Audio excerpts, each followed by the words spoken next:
जामनेर तालुक्यातील ताज्या बातम्या व ठळक घडामोडींसाठी पाहत रहा JBN महाराष्ट्र।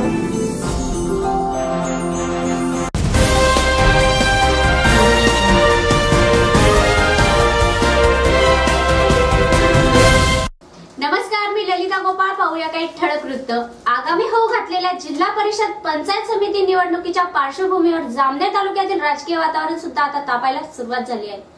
इतर पक्षांपेक्षा भारतीय जनता पार्टीमध्ये तिकीट मिळवण्यास रस्सीखेच असून पाधी लोंढरी या जिल्हा परिषद गटांसाठी तर अनेक इच्छुक उमेदवार आहेत। मात्र पाधीचे विद्यमान सरपंच कमलाकर पाटील यांनी या जागेसाठी जोरदार दावा केला आहे। आपल्या अनोख्या पद्धतीने मोटारसायकल रॅलीद्वारे त्यांनी आपले शक्ती प्रदर्शन दर्शवून दिले आहे। भारतीय जनता पार्टीचा आज जामनेरला फार मोठा मेळावा त्या ठिकाणी संपन्न होत आहे।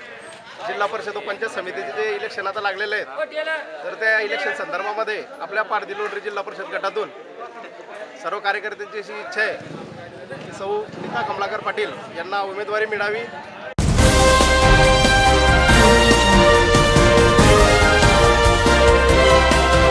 जामनेर गोंडखेड पाधी या रस्त्याची अत्यंत दुरावस्था झालेली असून या रस्त्याची अगदी चाळणी सदृश स्थितीत झाली आहे।